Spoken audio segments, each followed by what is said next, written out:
आज हमने pride and prejudice को एक्सप्लेन करना शुरू किया है, जिसे दुनिया के सबसे मशहूर और सबसे ज़्यादा पसंद किए जाने वाले रोमांस नॉवेल्स में से एक माना जाता है।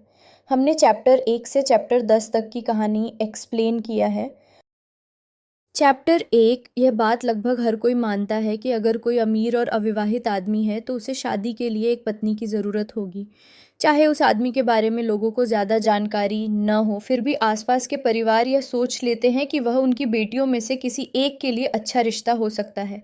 एक दिन मिसेस बेनेट ने अपने पति मिस्टर बेनेट से कहा, सुनिए, क्या आपने सुना? नेदरफील्ड पार्क में आखिरकार कोई रहने आ गया है। मिस्टर बेनेट ने कहा, नहीं, मैंने नहीं सुना। मिसेस बेनेट बोली, लेकिन यह सच है। अभी अभी मिसेस लॉन्ग यहाँ आई थीं और उन्होंने मुझे सब बता दिया।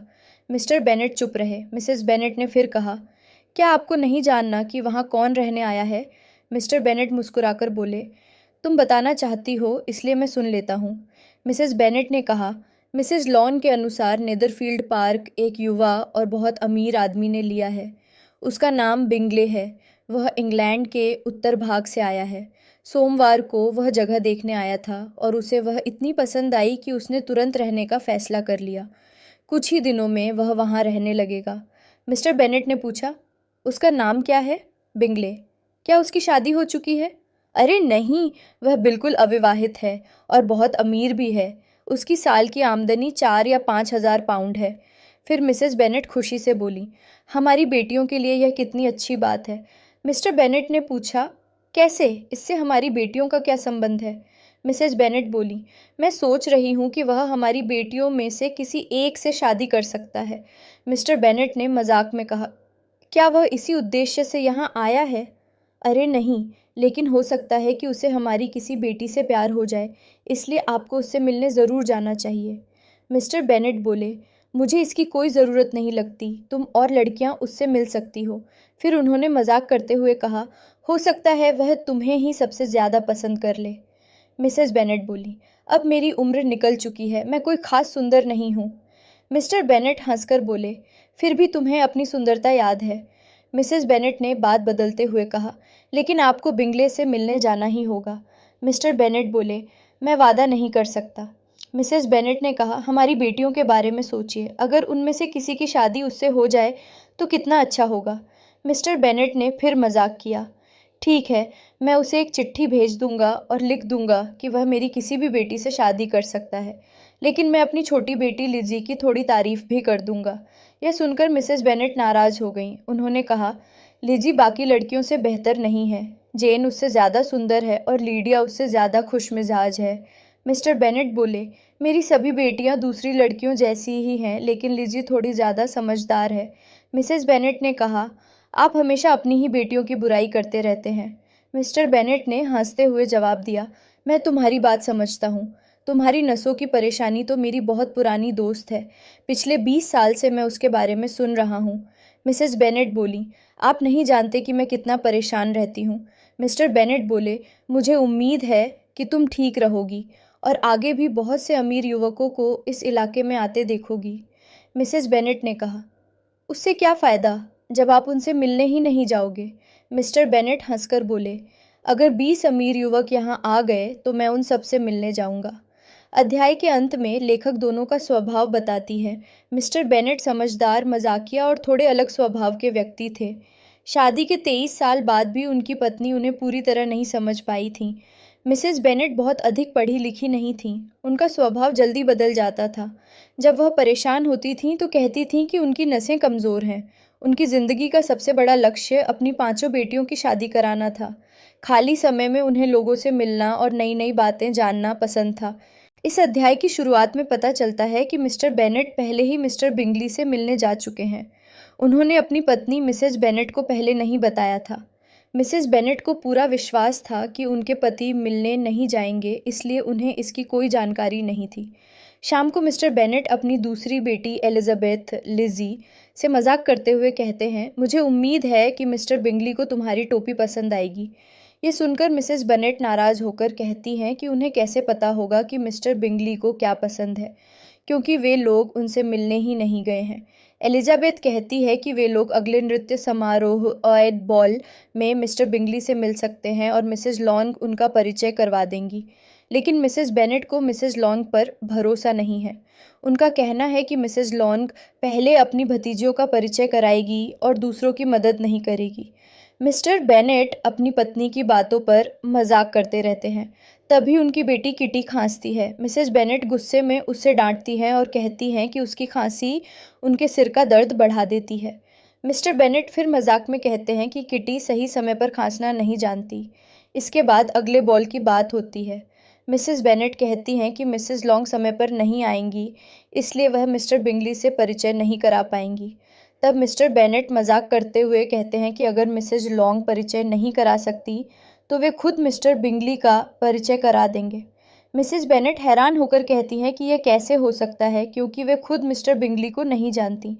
तब मिस्टर बेनेट मुस्कुराते हुए सच बताते हैं कि वे आज सुबह ही मिस्टर बिंगली से मिलकर आ चुके हैं। यह सुनते ही मिसेस बेनेट और उनकी बेटियां बहुत खुश हो जाती हैं। मिसेस बेनेट अपने पति की बहुत तारीफ करती हैं और कहती हैं कि उन्हें पहले से ही विश्वास था कि वे अपनी बेटियों के लिए ऐसा ज़रूर करेंगे।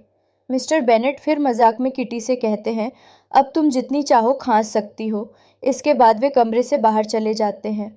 उनके जाने के बाद मिसेस बेनेट अपनी बेटियों से कहती हैं कि उनके पिता बहुत अच्छे इंसान हैं और उन्होंने केवल अपनी बेटियों की खुशी के लिए मिस्टर बिंगली से मुलाकात की है।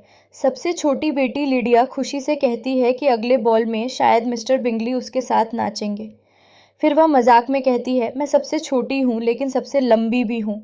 अध्याय के अंत में पूरा परिवार यही सोचता रहता है कि मिस्टर बिंगली कब उनके घर आएंगे और उन्हें खाने पर कब बुलाया जाए। इस अध्याय की शुरुआत में मिसेस बेनेट और उनकी पांचों बेटियां मिस्टर बेनेट से बार बार मिस्टर बिंगली के बारे में पूछती हैं। वे जानना चाहती हैं कि उनका स्वभाव कैसा है, वे कैसे दिखते हैं और क्या पसंद करते हैं। लेकिन मिस्टर बेनेट मजाकिया स्वभाव के हैं। वे किसी भी सवाल का सीधा जवाब नहीं देते। इसलिए परिवार को अपने पड़ोसी लेडी लूकस से मिस्टर बिंगली के बारे में जानकारी मिलती है। लेडी लुकास बताती हैं कि मिस्टर बिंगली बहुत युवा, सुंदर, विनम्र और मिलनसार व्यक्ति हैं। उन्हें नाचना बहुत पसंद है और वे अगले बॉल नृत्य समारोह में भी आने वाले हैं। यह सुनकर मिसेस बेनेट बहुत खुश हो जाती है। उन्हें लगता है कि अगर उनकी किसी बेटी की शादी मिस्टर बिंगली से हो जाए तो उनका सपना पूरा हो जाएगा। कुछ दिनों बाद मिस्टर बिंगली मिस्टर बेनेट से मिलने उनके घर आते हैं। वे लगभग 10 मिनट रुकते हैं। वे बेनेट परिवार की बेटियों से मिलना चाहते थे क्योंकि उन्होंने उनकी सुंदरता के बारे में सुना था, लेकिन उस समय वे उनसे नहीं मिल पाते। बेटियां ऊपर की खिड़की से उन्हें देख लेती हैं और नोटिस करती हैं कि उन्होंने नीले रंग का कोट पहन रखा है और वे काले घोड़े पर आए हैं। इसके बाद बेनेट परिवार उन्हें खाने पर बुलाता है, लेकिन मिस्टर बिंगली शहर जाने के कारण निमंत्रण स्वीकार नहीं कर पाते। मिसेस बिंगली परेशान हो जाती है। बाद में पता चलता है कि वे बॉल में अपने साथ कुछ मेहमानों को लाने के लिए लंदन गए थे। पहले खबर फैलती है कि मिस्टर बिंगली 12 महिलाएं और 7 पुरुष लेकर आएंगे। बेनेट बहनों को चिंता होती है कि इतनी सारी महिलाओं के आने से उनके लिए अवसर कम हो जाएगा। लेकिन बॉल के एक दिन पहले पता चलता है कि वे केवल अपनी 2 बहनों, एक बहनोई और अपने मित्र मिस्टर डार्सी के साथ आएंगे। बॉल नृत्य समारोह का दृश्य बॉल में मिस्टर बिंगली सबका ध्यान अपनी ओर खींच लेते हैं। वे बहुत मिलनसार, हंसमुख और विनम्र हैं। वे लगभग सभी लोगों से मिलते हैं और हर नृत्य में भाग लेते हैं। वे जेन बेनेट के साथ 2 बार नाचते हैं। इससे मिसेस बेनेट को विश्वास हो जाता है कि मिस्टर बिंगली को जेन पसंद आ गई है। दूसरी ओर मिस्टर डार्सी भी बहुत सुंदर, लंबे और अमीर हैं।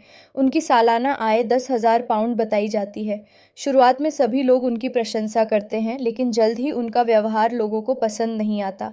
वे घमंडी दिखाई देते हैं और किसी से घुलना मिलना पसंद नहीं करते। मिस्टर बिंगली अपने मित्र मिस्टर डार्सी से कहते हैं कि वे भी नाचें, लेकिन मिस्टर डार्सी मना कर देते हैं। वे कहते हैं कि वे किसी अनजान लड़की के साथ नाचना पसंद नहीं करते। तब मिस्टर बिंगली एलिजाबेथ की ओर इशारा करके कहते हैं कि वह बहुत सुंदर और अच्छी लड़की है। मिस्टर डार्सी एलिजाबेथ को देखकर कहते हैं, वह ठीक ठाक है, लेकिन इतनी सुंदर नहीं कि मैं उसके साथ नाचूं। एलिजाबेथ यह बात सुन लेती है। उन्हें मिस्टर डार्सी का व्यवहार बहुत बुरा लगता है।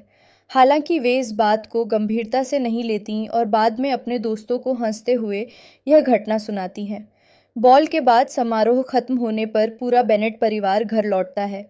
जेन खुश हैं क्योंकि मिस्टर बिंगली ने उनके साथ 2 बार नृत्य किया। एलिजाबेथ अपनी बहन की खुशी देखकर खुश होती हैं, लेकिन मिस्टर डार्सी को घमंडी मानती हैं। मैरी खुश हैं क्योंकि उनकी पढ़ाई और प्रतिभा की तारीफ हुई। किटी और लिडिया खुश हैं क्योंकि उन्हें पूरे कार्यक्रम में नाचने के लिए साथी मिलते रहे। घर पहुंचकर मिसेस बेनेट पूरे उत्साह के साथ मिस्टर बेनेट को बॉल की सारी बातें बताती हैं।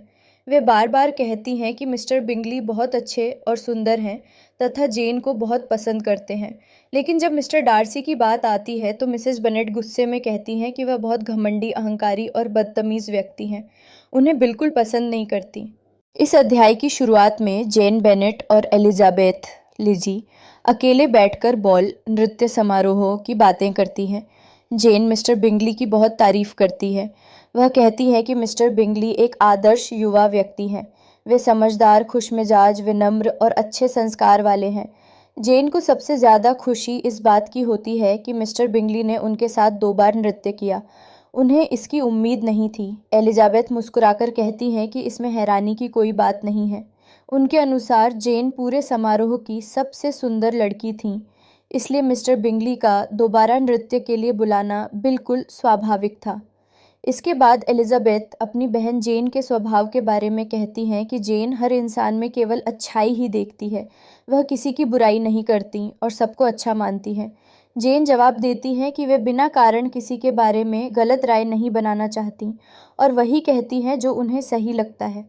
फिर दोनों मिस्टर बिंगली की बहनों की बात करती हैं। जेन का मानना है कि मिस्टर बिंगली की बहनें अच्छी और सभ्य महिलाएं हैं। शुरुआत में वे थोड़ी अलग लगीं, लेकिन बातचीत करने पर वे अच्छी लगीं। जेन को उम्मीद है कि वे आगे चलकर अच्छी पड़ोसी साबित होंगी, लेकिन एलिजाबेथ उनकी राय से पूरी तरह सहमत नहीं होती। उन्होंने बॉल में उनके व्यवहार को ध्यान से देखा था। एलिजाबेथ को लगता है कि वे घमंडी और खुद को दूसरों से बेहतर समझने वाली महिलाएं हैं। वे केवल उन्हीं लोगों से अच्छा व्यवहार करती हैं जिन्हें वे अपने बराबर समझती हैं। बिंगली परिवार की पृष्ठभूमि। इस अध्याय में लेखक बिंगली परिवार के बारे में जानकारी देते हैं। मिस्टर बिंगली के पिता ने अपने परिवार के लिए बहुत धन कमाया था। उनकी मृत्यु के बाद मिस्टर बिंगली को लगभग 1 लाख पाउंड की संपत्ति मिली।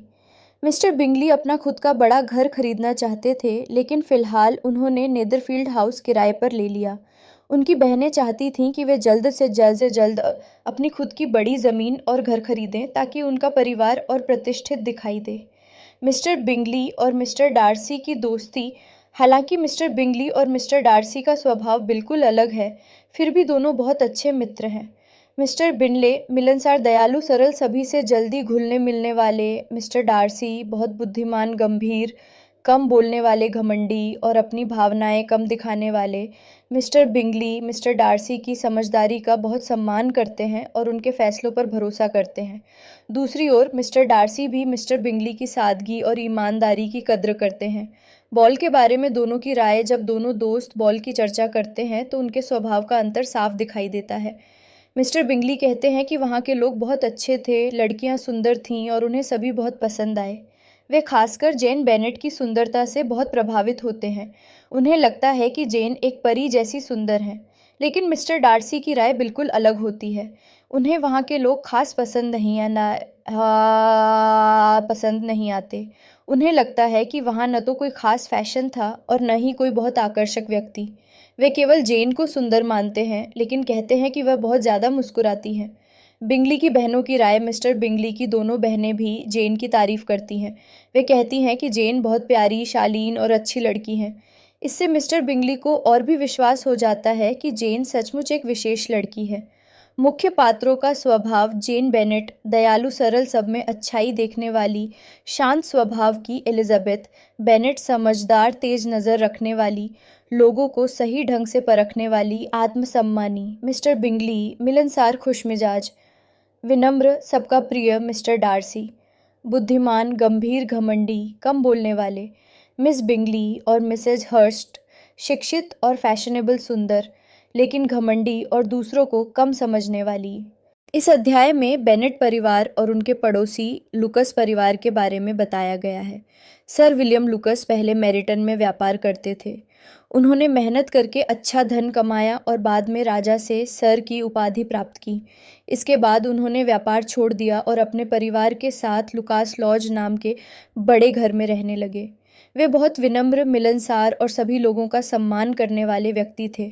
उनकी पत्नी लेडी लुकास भी सरल और अच्छी महिला थीं। उनके कई बच्चे थे।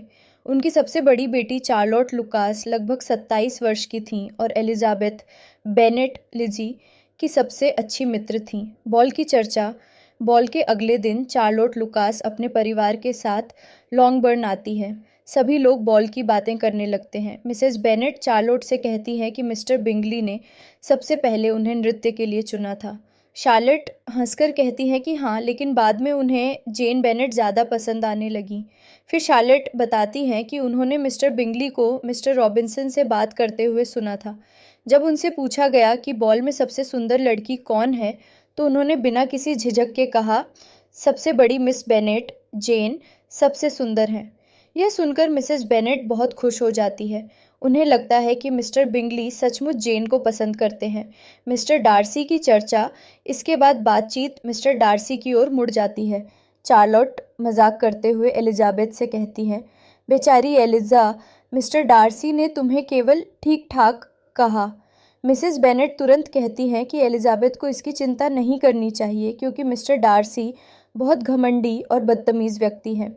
वे बताती हैं कि मिसेस लॉन के अनुसार मिस्टर डार्सी उनके पास आधे घंटे तक बैठे रहे लेकिन एक शब्द भी नहीं बोले। जेन मिस्टर डार्सी का थोड़ा बचाव करती है। वे कहती हैं कि मिस बिंगली ने बताया है कि मिस्टर डार्सी अनजान लोगों से कम बोलते हैं लेकिन अपने करीबी दोस्तों के साथ बहुत अच्छे और खुशमिजाज होते हैं। लेकिन मिसेस बेनेट इस बात पर विश्वास नहीं करती। उनके अनुसार मिस्टर डार्सी अपने घमंड के कारण दूसरों से बात नहीं करते। एलिजाबेथ की प्रतिक्रिया, शार्लेट कहती है कि मिस्टर डार्सी के घमंड का एक कारण है। वे बहुत अमीर हैं, अच्छे परिवार से हैं और समाज में उनका ऊंचा स्थान है, इसलिए थोड़ा गर्व होना स्वाभाविक है। एलिजाबेथ जवाब देती है, मैं उनके घमंड को माफ़ कर सकती थी अगर उन्होंने मेरे आत्मसम्मान को ठेस न पहुंचाई होती। एलिजाबेथ का मतलब है कि मिस्टर डार्सी ने बॉल में उन्हें सबके सामने कम सुंदर बताया जिससे उन्हें बुरा लगा। मैरी का विचार, प्राइड और वैनिटी। इसके बाद मैरी बेनेट अपनी पढ़ाई के आधार पर एक महत्वपूर्ण बात कहती है। वह समझाती हैं कि प्राइड, घमंड और वैनिटी, दिखावा एक जैसे नहीं होते। प्राइड घमंड का मतलब है कि हम अपने बारे में क्या सोचते हैं। वैनिटी, दिखावा का मतलब है कि हम चाहते हैं कि दूसरे लोग हमारे बारे में क्या सोचें। मैरी कहती हैं कि लगभग हर इंसान में किसी न किसी रूप में घमंड होता है। छोटे लूकस लड़के की बात तभी लूकस परिवार का एक छोटा लड़का मजाक में कहता है, अगर मैं मिस्टर डार्सी जितना अमीर होता तो मैं बहुत सारे शिकार वाले कुत्ते रखता और रोज शराबी सर दो शराब पीता। मिसेस बेनेट हंसते हुए कहती हैं कि अगर वह ऐसा करेगा तो वे उसकी शराब की बोतल छीन लेंगी। इसी मजाक के साथ उनकी बातचीत समाप्त हो जाती है। मुख्य पात्रों का स्वभाव, सर विलियम लुकास विनम्र, मिलनसार, सभी का सम्मान करने वाले चार्लोट लुकास, समझदार व्यावहारिक सोच रखने वाली एलिजाबेथ की अच्छी मित्र मिसेस बेनेट जेन और मिस्टर बिंगली की शादी को लेकर उत्साहित मिस्टर डार्सी से नाराज जेन बेनेट, सभी की अच्छाई देखने वाली मिस्टर डार्सी का भी पक्ष लेने की कोशिश करती है।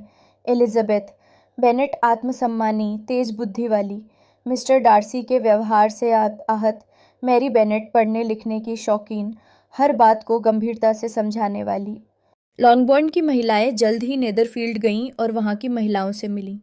कुछ समय बाद उनका यह दौरा वापस भी किया गया। जेन बेनेट का अच्छा स्वभाव और विनम्र व्यवहार मिस बिंगले और मिसेज हर्स्ट को पसंद आया।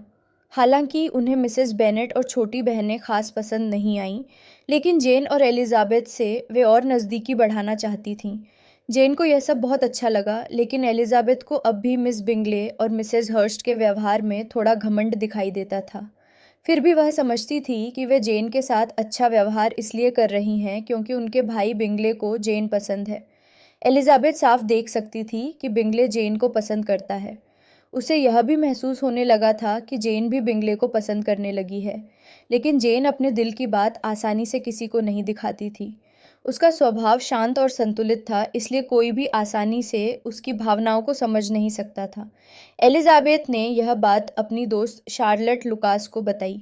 शार्लेट ने कहा कि कभी-कभी अपनी भावनाएं ज़्यादा छिपाना नुकसानदायक हो सकता है।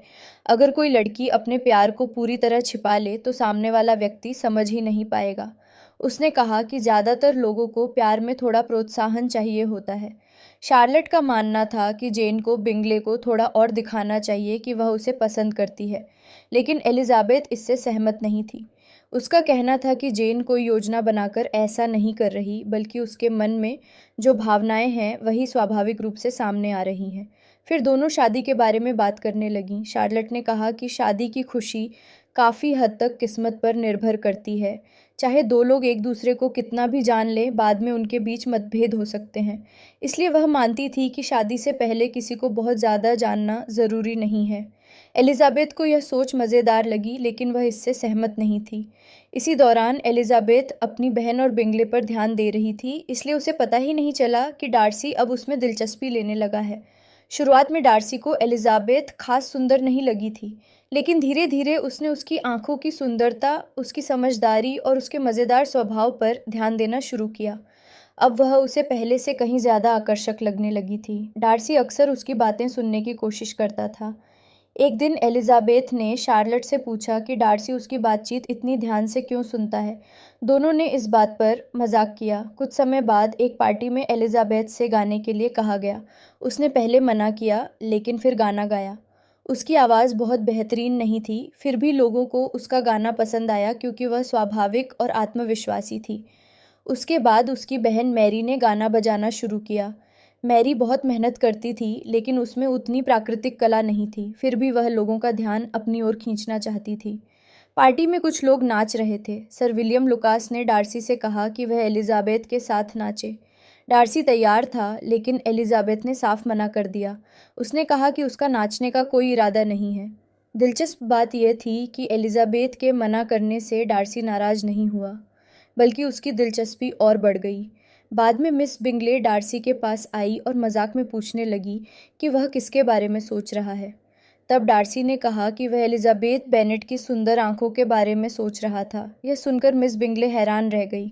उसने मजाक में कहा कि क्या अब डार्सी को एलिजाबेथ से प्यार हो गया है, लेकिन डार्सी ने उसकी बातों पर ज़्यादा ध्यान नहीं दिया।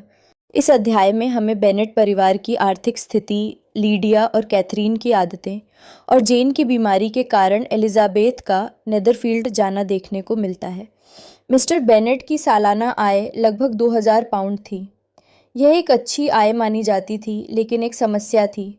उनकी संपत्ति उनकी बेटियों को नहीं मिल सकती थी।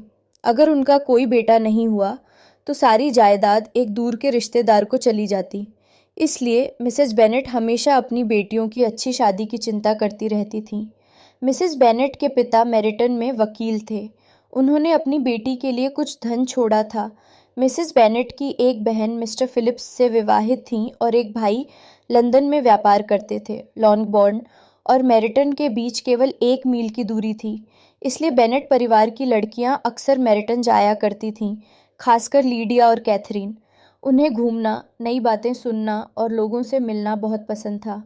उसी समय इलाके में एक सैनिक रेजिमेंट आकर ठहरी थी। यह खबर लीडिया और कैथरीन के लिए किसी उत्सव से कम नहीं थी। अब उनका अधिकतर समय सैनिक अधिकारियों की बातें करने में बीतता था।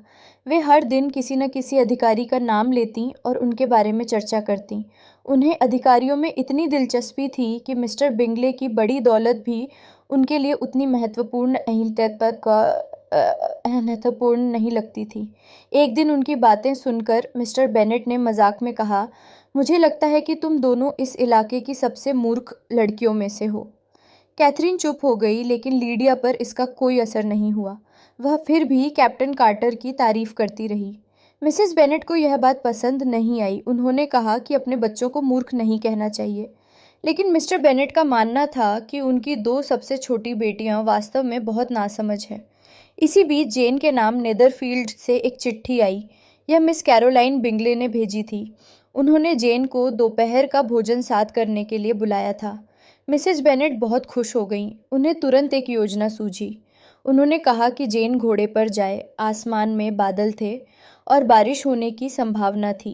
मिसेज बेनेट चाहती थीं कि अगर बारिश हो जाए तो जेन को रात नेदरफील्ड में ही रुकना पड़े।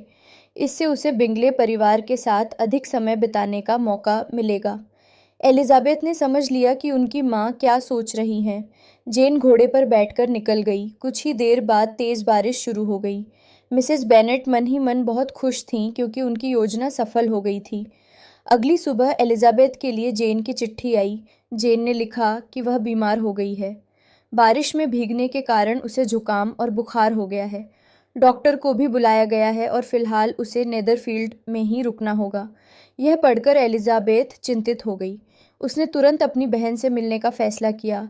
गाड़ी उपलब्ध नहीं थी, इसलिए उसने पैदल जाने का निश्चय किया। मिसेस बेनेट ने कहा, इतनी कीचड़ में पैदल जाओगी, तुम्हारी हालत खराब हो जाएगी। लेकिन एलिजाबेथ ने जवाब दिया, मुझे सिर्फ जेन से मिलना है। वह लगभग 3 मील पैदल चली। रास्ते में खेत पार किए, कीचड़ और पानी से गुजरी और जल्दी जल्दी चलते हुए नेदरफील्ड पहुंच गई। जब वह वहां पहुंची तो उसके कपड़े और मोजे गंदे हो चुके थे।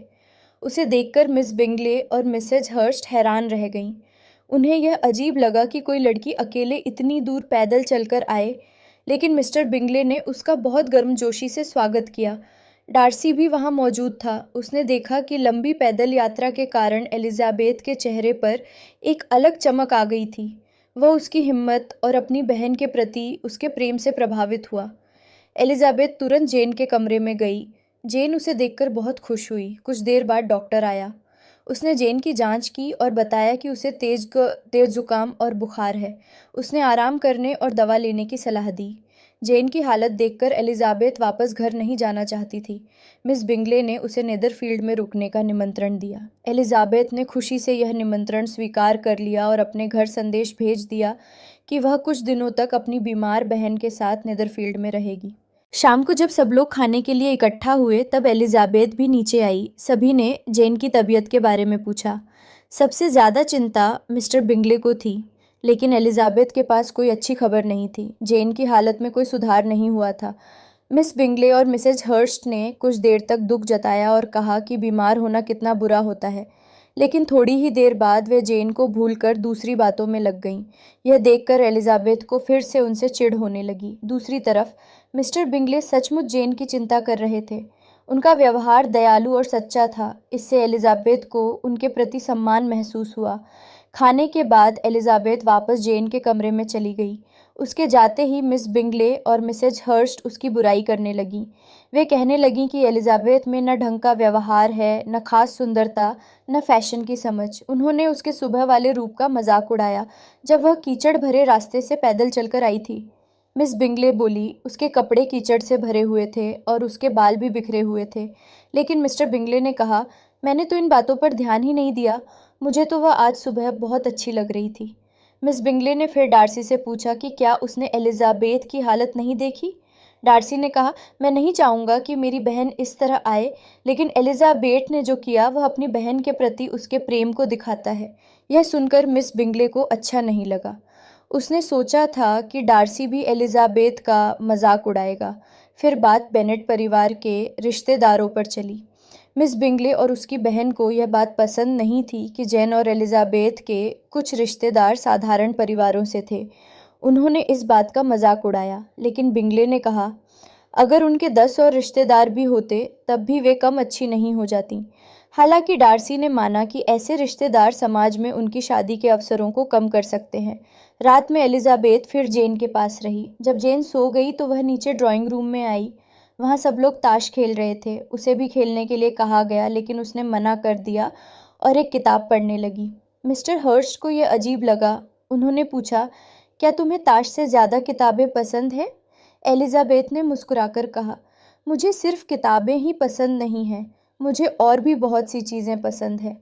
मिस्टर बिंगले ने उसकी बात का समर्थन किया और कहा कि उसे अपनी बहन की देखभाल करके खुशी मिलती होगी। फिर बात किताबों और लाइब्रेरी पर होने लगी। मिस बिंगले ने डार्सी की बड़ी लाइब्रेरी की बहुत तारीफ़ की। डार्सी ने बताया कि उसके परिवार ने कई पीढ़ियों से किताबें इकट्ठा की हैं। इसके बाद चर्चा एक संपूर्ण और शिक्षित महिला पर होने लगी। बिंगले का मानना था कि लगभग हर लड़की को अकॉम्प्लिश्ड कहा जाता है, लेकिन डार्सी इससे सहमत नहीं था। उसने कहा कि सचमुच एक उत्कृष्ट महिला में बहुत सी खूबियां होनी चाहिए। उसके अनुसार एक महिला को संगीत आना चाहिए, गाना आना चाहिए, चित्र बनाना आना चाहिए, नृत्य करना आना चाहिए, भाषाओं का ज्ञान होना चाहिए, अच्छा व्यवहार होना चाहिए और सबसे महत्वपूर्ण, बहुत पढ़ी लिखी होना चाहिए। मिस बिंगले ने तुरंत डार्सी की बात का समर्थन किया। लेकिन एलिजाबेथ हंसते हुए बोली, अगर इतनी सारी शर्तें हैं तो मुझे आश्चर्य है कि तुम्हें ऐसी 6 महिलाएं भी मिलीं। डार्सी और एलिजाबेथ की यह बातचीत बहुत दिलचस्प थी। दोनों एक दूसरे को चुनौती देते हुए बात कर रहे थे। थोड़ी देर बाद एलिजाबेथ वापस जेन के कमरे में गई। उसने देखा कि जेन की तबीयत और ख़राब हो गई है। मिस्टर बिंगले तुरंत चिंतित हो गए और डॉक्टर को बुलाने की बात करने लगे। उनकी बहनों ने कहा कि किसी बड़े शहर के मशहूर डॉक्टर को बुलाना चाहिए। अगली सुबह डॉक्टर को बुलाने का फैसला किया गया। रात को सब लोग अपने अपने तरीके से समय बिताने लगे। मिस बिंगले और उसकी बहन गाने गाने लगीं, लेकिन मिस्टर बिंगले का ध्यान सिर्फ जेन पर था। उन्होंने घर के नौकरों को आदेश दिया कि जेन और एलिजाबेथ की अच्छी तरह देखभाल की जाए। एलिजाबेथ पूरी रात जेन के कमरे में उसकी देखभाल करती रही। अगली सुबह जेन की तबीयत थोड़ी बेहतर थी। यह सुनकर मिस्टर बिंगले को राहत मिली। फिर भी एलिजाबेथ ने अपनी माँ को एक चिट्ठी भेजी और उनसे नेदरफील्ड आकर जेन को देखने के लिए कहा। कुछ ही समय बाद मिसेस बेनेट, लीडिया और कैथरीन नेदरफील्ड पहुंच गईं। जब मिसेस बेनेट ने जेन को देखा तो उन्हें समझ आ गया कि बीमारी गंभीर नहीं है, लेकिन अंदर ही अंदर वे चाहती थीं कि जेन अभी कुछ दिन और नेदरफील्ड में रहे ताकि उसका और बिंगले का साथ बढ़ सके। इसलिए जब जेन को घर ले जाने की बात हुई तो मिसेस बेनेट ने तुरंत मना कर दिया। मिस्टर बिंगले ने भी कहा, मिस बेनेट को कहीं ले जाने की ज़रूरत नहीं है, वे यहाँ आराम से रहेंगी। मिस बिंगले ने भी शिष्टता से कहा कि जेन की पूरी देखभाल की जाएगी। इसके बाद मिसेस बेनेट ने जेन की खूब तारीफ करनी शुरू कर दी। उन्होंने कहा, जेन दुनिया की सबसे प्यारी और सबसे धैर्यवान लड़की है। मेरी दूसरी बेटियां उसकी बराबरी नहीं कर सकती। यह सुनकर एलिजाबेथ को थोड़ी शर्म महसूस हुई, क्योंकि उसकी माँ हमेशा बढ़ा चढ़ाकर बातें करती थीं। फिर मिसेस बेनेट ने नेदरफील्ड की भी खूब तारीफ की और कहा कि यह पूरे इलाके का सबसे सुंदर घर है। मिस्टर बिंगले हंसते हुए बोले कि वे जो भी फैसला करते हैं जल्दी कर लेते हैं। अगर कभी नेदरफील्ड छोड़ने का मन हुआ तो शायद 5 मिनट में चले जाएं। एलिजाबेथ ने मजाक में कहा, अब मुझे आपकी आदतें अच्छी तरह समझ आने लगी हैं। इस पर बिंगले और एलिजाबेथ के बीच हल्की फुल्की मज़ेदार बातचीत हुई। फिर बात लोगों के स्वभाव को समझने पर चली गई। डार्सी ने कहा कि गांव में लोगों की संख्या कम होती है, इसलिए वहां नए लोगों को जानने के अवसर भी कम होते हैं। मिसेस बेनेट को लगा कि डार्सी गांव की बुराई कर रहा है। उन्होंने तुरंत कहा, गांव में भी उतनी ही बातें और घटनाएं होती हैं जितनी शहर में। डार्सी ने कुछ नहीं कहा और चुप हो गया। एलिजाबेथ अपनी माँ की बातों से थोड़ी शर्मिंदा हो गई। वह जानती थी कि उसकी माँ अक्सर बिना सोचे समझे बोल देती है। बात बदलने के लिए उसने शार्लेट लुकास का जिक्र किया, लेकिन मिसेस बेनेट फिर लोगों की सुंदरता पर चर्चा करने लगीं। उन्होंने कहा कि शार्लेट अच्छी लड़की है लेकिन सुंदर नहीं है। फिर उन्होंने जेन की सुंदरता की इतनी तारीफ की कि सब लोग सुनते रह गए। उन्होंने एक पुरानी कहानी भी सुनाई कि एक युवक कभी जेन से बहुत प्रभावित हो गया था और उसके लिए कविता भी लिखी थी। इस पर एलिजाबेथ ने मजाक में कहा, शायद वही कविता उसके प्यार को ख़त्म कर गई होगी। सब हंस पड़े। तब डार्सी ने कहा, मैं तो कविता को प्यार का भोजन मानता हूँ। एलिजाबेथ ने जवाब दिया, अगर प्यार मजबूत हो तो कविता उसे और बढ़ा सकती है, लेकिन अगर प्यार कमज़ोर हो तो एक अच्छी कविता उसे ख़त्म भी कर सकती है। डार्सी केवल मुस्कुरा दिया। कुछ देर बाद लीडिया ने बिंगले को उसकी पुरानी बात याद दिलाई। जब बिंगले पहली बार इलाके में आया था तब उसने एक बड़ी डांस पार्टी देने का वादा किया था। लीडिया ने कहा, अगर आपने वादा पूरा नहीं किया तो यह बहुत गलत होगा। बिंगले हंसते हुए बोला, जैसे ही जेन पूरी तरह ठीक हो जाएगी तुम लोग अपनी पसंद का दिन चुन लेना, मैं ज़रूर पार्टी दूंगा। यह सुनकर लीडिया और मिसेस बेनेट बहुत खुश हो गईं। थोड़ी देर बाद मिसेस बेनेट और उनकी बेटियां वापस घर चली गईं। एलिजाबेथ फिर जेन के पास लौट गई। मिस बिंगले और उसकी बहन लगातार एलिजाबेथ और उसके परिवार की आलोचना करती रहीं, लेकिन एक बात उन्हें बिल्कुल पसंद नहीं आई। डार्सी उनकी बातों से सहमत नहीं हुआ। वह एलिजाबेथ की बुराई करने के बजाय उसके अच्छे गुणों को ही देख रहा था। अगला दिन भी लगभग पहले जैसा ही बीता। जेन की तबीयत धीरे धीरे बेहतर हो रही थी। शाम को एलिजाबेथ फिर ड्राइंग रूम में सबके साथ बैठी। मिस्टर डार्सी अपनी बहन जॉर्जियाना को चिट्ठी लिख रहे थे। वहीं मिस बिंगले उनके पास बैठी थीं और बार बार उनकी तारीफ करके उनका ध्यान अपनी तरफ खींचने की कोशिश कर रही थीं। आपकी लिखावट कितनी सुंदर है। आप कितनी जल्दी लिखते हैं। आपकी बहन को यह चिट्ठी पढ़कर कितनी खुशी होगी। लेकिन डार्सी ज़्यादातर छोटे और सीधे जवाब देते रहे। चार्ल्स बिंगले ने मजाक में कहा कि डार्सी चिट्ठी लिखते समय बहुत सोचते हैं, जबकि वह खुद इतनी जल्दी लिखते हैं कि कई बार आधे शब्द ही छूट जाते हैं। एलिजाबेथ हंसते हुए बोली, आपकी यह विनम्रता तो किसी को भी कुछ कहने से रोक देगी। इसके बाद डार्सी और बिंगले के बीच चर्चा शुरू हो गई। डार्सी का मानना था कि किसी काम को जल्दी जल्दी करना हमेशा अच्छी बात नहीं होती। वहीं बिंगले का स्वभाव बहुत सरल था। वह अक्सर दोस्तों की बात मान लेते थे। एलिजाबेथ ने कहा, दोस्ती में कई बार सिर्फ दोस्त की खुशी के लिए भी उसकी बात मान लेनी चाहिए। हर बार लंबी बहस की ज़रूरत नहीं होती। डार्सी ने जवाब दिया, लेकिन बिना सोचे समझे मान जाना भी सही नहीं है। दोनों के बीच यह बहस काफ़ी देर तक चलती रही। बिंगले बीच में हंसते हुए बोले, तुम दोनों मेरी वजह से बहस कर रहे हो। अगर बहस जारी रखनी है तो मेरे जाने के बाद करना। सब हंस पड़े और माहौल हल्का हो गया। थोड़ी देर बाद संगीत शुरू हुआ। मिस बिंगले पियानो बजाने बैठ गईं और मिसेज हर्स्ट उनके साथ गाने लगीं। एलिजाबेथ संगीत की किताबें देख रही थी। तभी उसने महसूस किया कि डार्सी बार बार उसकी तरफ देख रहे हैं। उसे समझ नहीं आया कि डार्सी उसे पसंद करते हैं या उसकी आलोचना कर रहे हैं। लेकिन सच्चाई यह थी कि डार्सी अब एलिजाबेथ से प्रभावित होने लगे थे। उसकी समझदारी, आत्मविश्वास और मजाकिया स्वभाव उन्हें बाकी लड़कियों से अलग लगता था। कुछ देर बाद डार्सी एलिजाबेथ के पास आए और मुस्कुराकर बोले, क्या आपका डांस करने का मन नहीं कर रहा? एलिजाबेथ ने तुरंत जवाब नहीं दिया। फिर मुस्कुराकर बोली, मुझे लगता है आप चाहते थे कि मैं हाँ कहूँ ताकि आप मेरे स्वाद का मजाक उड़ा सकें। इसलिए मैं कह रही हूँ कि मुझे बिल्कुल डांस नहीं करना। अब अगर चाहें तो मेरा मजाक उड़ा लीजिए। डार्सी मुस्कुराए और बोले, नहीं, मैं ऐसा करने की हिम्मत नहीं करूँगा।